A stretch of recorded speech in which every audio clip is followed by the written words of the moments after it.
you know, the presence that his ulti has on a global scale, that's when you put an AA in a tri-lane that's used, you know, get him levels, give him some sort of protection, and just put him in the tri-lane for disable, and allow one of, maybe, you know, another carry in that tri-lane to pick up some sort of farm. And that's the way, that's the instance in which you would play this AA. I've already explained to you why Doomring has been picked up, just such a good counter to this Weaver.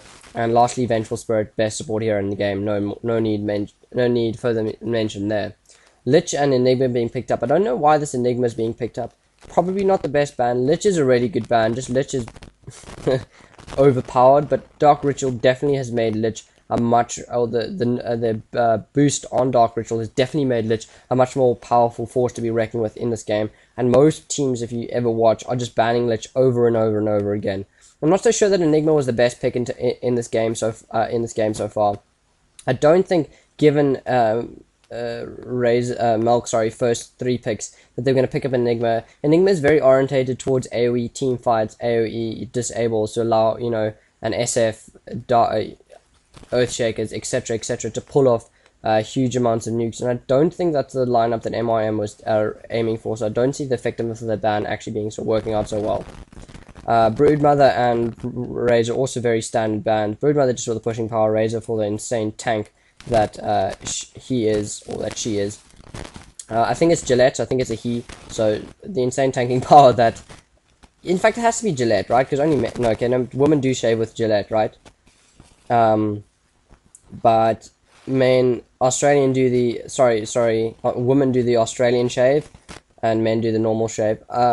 If you guys don't know what an Australian shave is, Australian is a word that I heard it's in a movie that I watched recently. But if you're gonna refer to anything in the genital region, or so you know, men would use a Gillette to shave their face, and women would do an Australian shave, which is a shave except down under. So anyway, I found that particularly amusing. You probably have to watch the movie to get the joke, but yeah. So definitely Gillette, being a man in this case, and just such a tanky carry, really just such a good hero to pick up. Other heroes we've been seeing picked up here is a Potom and a Dazzle. Definitely Shift looking for more survivability here. Dazzle just a really good minus armor counter to Doombringer, which is one of the best ways to counter Doombringer. Also in alliance with this Weaver, that minus armor aura and the extra bonus survivability that you're going to give to this Weaver. Also the Shallow Grave on the Weaver, if Doom is casted on him, he's also going to be very effective in stopping him dying, and maybe, you know, allowing him to TP back and get some extra HP in surviving battles. So really nice counter pick there to Doom by Shift on the Dazzle.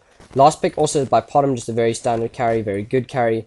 Other picks here coming off from MYM, we do see Playmate going to be playing the Ballinar, which is super cool, because that's the sort of MYM I like to see. Very roaming orientated. Very, you know, team presence orientated, very early mid-game presence the Ballinar has. The same thing goes for the Puck. Such a good hero in terms of positioning. If you guys haven't seen Dolly Daily on Puck, I suggest you do see it.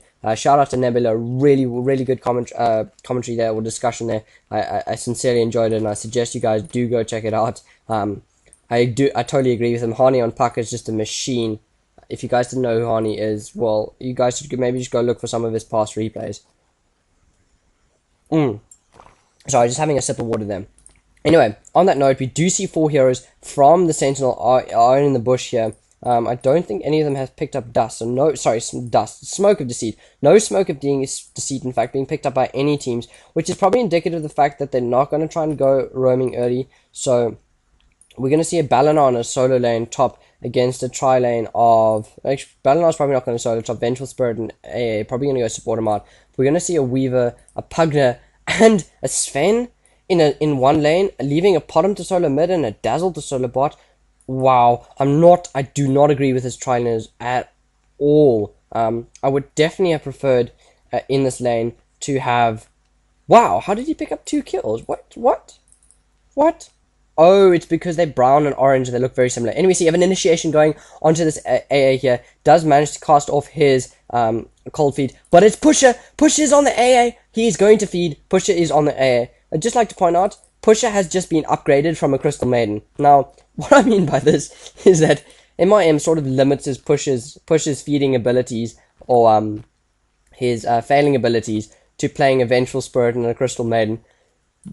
In this instance, they've upgraded him to an AA, which is a really good hero.